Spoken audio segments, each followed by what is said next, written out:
el renacer de Alpine y el rugido de Colapinto en Mónaco, hay carreras que no solo se disputan con el rugido de los motores, sino también con el alma.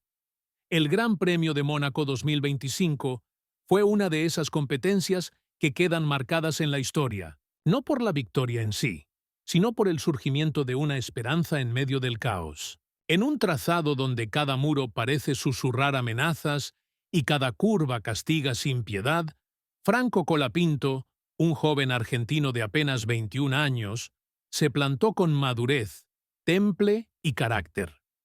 Desde que fue anunciado como piloto titular de Alpine, en mayo, reemplazando a Jack Doohan, muchos dudaban de su preparación. Pero Mónaco, con sus estrechas calles y nulas concesiones al error, se convirtió en el escenario ideal para que Colapinto demostrara de qué estaba hecho. La misión era clara: terminar la carrera, acumular kilómetros y no fallar. Y lo logró con excelencia. Flavio Briatore, el polémico asesor ejecutivo de Alpine y leyenda viva del paddock, fue categórico tras la carrera. Lo único bueno de este fin de semana fue Franco. No cometió errores y mostró solidez. El resto, mejor olvidarlo. Su declaración, directa y sin adornos, fue un espaldarazo para el joven argentino y una advertencia para el resto del equipo. Briatore, que conoce como pocos lo que se necesita para construir campeones, desde su época con Schumacher hasta el controvertido Crashgate con Renault, sabe identificar talento real. En Colapinto vio más que un buen resultado. Vio actitud, inteligencia en pista y fortaleza mental. La Alpine, rota por dentro y cuestionada por fuera, encontró en su novato una chispa para comenzar de nuevo. Si crees que di los comentarios y acompaña esta historia de superación. El despertar de un equipo y la ira de Gasly mientras los reflectores se centraban en Colapinto.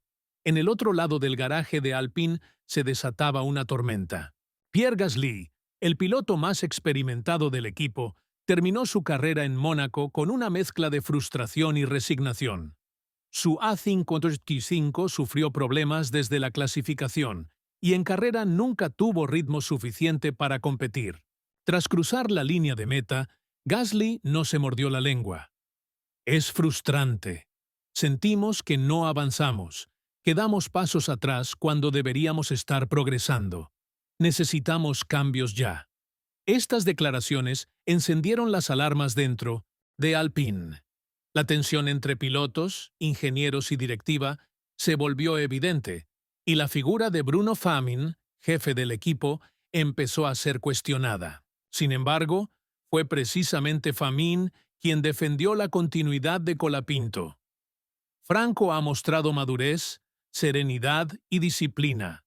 Es el tipo de piloto que necesitamos para reconstruir este proyecto, afirmó en rueda de prensa. El respaldo de Famin, sumado al elogio de Briatore, parecía consolidar la posición de Colapinto dentro del equipo, pero también dejaba una pregunta en el aire. ¿Y Doohan? El piloto australiano, que venía siendo considerado como una promesa de la academia, había quedado en segundo plano. En los pasillos del paddock ya se empezaban a escuchar rumores sobre su salida del programa de jóvenes talentos de Alpine, y algunos incluso hablaban de ofertas desde otras escuderías de la parrilla. Colapinto, por su parte, optó por el silencio. Su enfoque estaba en la pista, no en los micrófonos. Estoy aquí para aprender, trabajar duro y dar lo mejor de mí. Lo demás son cosas que no puedo controlar, dijo brevemente al final del fin de semana. Pero para los verdaderos fans, su actuación habló más que 1000 palabras. El rumbo de Alpine y la amenaza del mercado el Gran Premio de Mónaco marcó un punto de inflexión para Alpine. La actuación sólida de Franco Colapinto no solo fue un alivio deportivo, sino también una llamada de atención a la dirección del equipo. El joven argentino había demostrado que, con el monoplaza adecuado y una estrategia coherente, podía competir en igualdad de condiciones con los pilotos del medio campo. Sin embargo, esa actuación también trajo una nueva presión: mantener el nivel en las próximas carreras. La Fórmula 1 no da tregua. Mientras Colapinto ganaba respeto en el paddock, las escuderías rivales comenzaban a observarlo con interés. Algunos medios italianos y británicos ya mencionaban que equipos como Williams o incluso Haas estarían dispuestos a hacerle una oferta si Alpine no garantizaba su continuidad más allá de 2025. El mercado de pilotos estaba en ebullición y los nombres se movían como piezas en un tablero de ajedrez. Alpine, por su parte, se encontraba en una encrucijada. Necesitaban resultados inmediatos, pero también debían construir un proyecto a largo plazo. En ese sentido, la figura de Colapinto aparecía como una pieza clave. Su relación con Gasly, aunque profesional, estaba marcada por la diferencia generacional. Mientras uno representaba el presente, el otro encarnaba el futuro. Y como suele ocurrir en la F1, el futuro puede llegar antes de lo esperado. Los patrocinadores también empezaban a tomar partido. Empresas vinculadas al mercado sudamericano, especialmente argentinas y brasileñas, vieron en Colapinto una oportunidad de oro para regresar a la Fórmula 1 como socios comerciales. Alpine, una marca con ambiciones globales, no podía ignorar esa posibilidad. La presencia de Colapinto no solo mejoraba el rendimiento en pista, sino también el atractivo del equipo fuera de ella. El próximo capítulo se escribiría en Canadá, en un circuito exigente, donde la gestión de frenos, el ritmo en carrera y las decisiones estratégicas marcan la diferencia entre el éxito y el olvido. Y allí, Franco tendría una nueva oportunidad para consolidar su lugar en la parrilla. La pregunta ya no era si estaba listo para la F1. La verdadera incógnita era si Alpine estaría a la altura de su propio talento. La apuesta canadiense y la batalla silenciosa de Alpine el circuito Gilles Villeneuve de Montreal estaba agotado por la anticipación. El Gran Premio de Canadá era más que una carrera más. Era un campo de batalla donde se consolidaban o se desmoronaban reputaciones. Para Franco Colapinto, era el siguiente punto crítico en un viaje que ya había definido las expectativas. Alpine llegó a Canadá con una determinación discreta. El equipo, consciente de la creciente atención mediática y la amenaza constante de equipos rivales que se apropiaban de Colapinto, afrontó el fin de semana con una renovada urgencia. Su objetivo interno era claro: consolidar el estatus de Colapinto y asegurar que el impulso de Mónaco no fuera un milagro aislado. Los entrenamientos libres ofrecieron señales prometedoras. La información de Franco por radio fue precisa, analítica y sorprendentemente madura para un novato. Los ingenieros destacaron cómo traducía las sensaciones en pista a datos prácticos con la habilidad de un veterano experimentado. Mientras tanto, Pierre Gasly tuvo dificultades para igualar la consistencia de Franco en tandas largas, algo que no pasó desapercibido ni para el paddock ni para la cúpula de Alpine. La jornada de clasificación abrió un nuevo capítulo en el silencioso duelo. Mientras la lluvia amenazaba con desordenar la parrilla, la calma de Colapinto contrastaba con el caos que lo rodeaba. Con la pista seca, tomó una decisión arriesgada sobre los neumáticos que lo clasificó para la Q3, su primera victoria. Gasly fue eliminado en la Q2. El muro de boxes estaba atónito. El argentino había superado a su compañero de equipo en la clasificación de forma justa, limpia y con una confianza que no dejaba lugar a dudas. No solo tuvo suerte, sino talento. La Sinfu jornada de carrera no hizo más que intensificar la situación. Una primera curva caótica, un coche de seguridad a mitad de carrera y cambios en los niveles de agarre convirtieron la carrera en una partida de ajedrez mental. Aunque muchos fallaron, Colapinto mantuvo la calma. Luchó con fuerza, pero con rectitud. contra veteranos como Bottas y Hülkenberg, y terminó la carrera en octavo lugar, sumando 4 puntos cruciales para Alpine. Esta vez no se trataba solo de promesas, se trataba de resultados. De vuelta en el box, los aplausos fueron sinceros. Los ingenieros de Alpine, a menudo escépticos con los novatos, ahora veían en Franco una luz de esperanza para un equipo que buscaba desesperadamente estabilidad y éxito. En las entrevistas posteriores a la carrera, Colapinto se mostró mesurado, humilde y rápidamente reconoció el mérito del equipo. Una madurez que caló hondo tanto en los aficionados como en el equipo.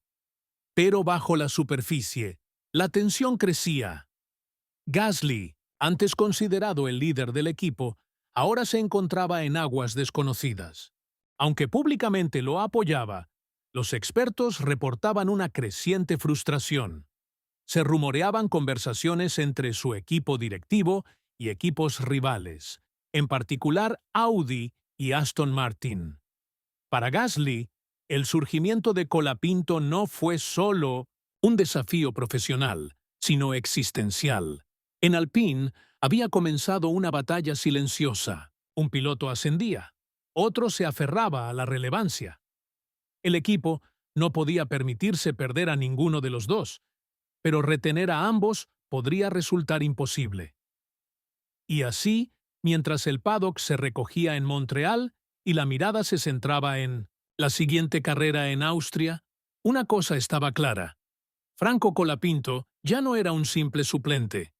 Se estaba convirtiendo en la historia. Austria, el punto de quiebre Spielberg. El circuito de Red Bull Ring, rodeado de colinas verdes y ecos de glorias pasadas, era el escenario del próximo acto en la ascendente epopeya de Franco Colapinto. Pero esta vez no era simplemente otro gran premio. Era el campo de batalla donde Alpine enfrentaría su primera gran crisis interna, provocada por el brillo inesperado de su joven joya argentina. Desde el primer día de actividades, algo estaba claro. Franco ya no era visto como el reemplazo de emergencia de Jack Doohan. Era, en los hechos, el piloto más consistente de Alpine. Mientras Gasly luchaba contra la presión, los rumores y su propio reflejo en el espejo, Colapinto irradiaba una tranquilidad casi antinatural para alguien en su tercera carrera como titular. Durante los libres, su nombre se repetía en las transmisiones con un tono distinto. Ya no era la promesa, ahora era el fenómeno. Analistas y expilotos comenzaban a debatir abiertamente si Alpine no debería convertirlo en el piloto número 1 del equipo para 2026. ¿Y eso? Eso comenzaba a incomodar a mucha gente. La tensión estalló en la reunión técnica del sábado. Gasly cuestionó públicamente la estrategia asignada a su monoplaza, insinuando un favoritismo creciente hacia Colapinto. Los ingenieros, incómodos, evitaron confrontar. Pero la semilla estaba sembrada. El ambiente en Alpine era una cuerda a punto de romperse. En clasificación, Franco volvió a brillar. Sin cometer errores, sacó lo mejor del coche en cada sector. Logró un impresionante P7, mientras Gasly quedó fuera del top 10. La prensa explotó. ¿Está Colapinto matando deportivamente a Gasly? Fue el titular de la noche en un importante diario deportivo español. La carrera fue un torbellino de adrenalina. Franco mantuvo su posición en la largada, resistió el asedio de coches con mejor ritmo y ejecutó una defensa quirúrgica frente a un ataque doble de los Haas en la vuelta 24. Su temple, su precisión, su sangre fría eran de otro nivel. Cruzó la meta en P6. Más puntos, más titulares, más presión. Y mientras los mecánicos celebraban, en silencio, los directivos de Alpine se reunían en una sala privada del Hospitality. Había una decisión urgente que tomar. ¿Seguir apostando por Colapinto como piloto temporal? ¿O convertirlo en la nueva cara de la escudería? Incluso si eso implicaba sacrificar a Gasly Antes de tiempo, la llamada a la central de Renault en París fue breve y rotunda. Franco había dejado de ser una sorpresa.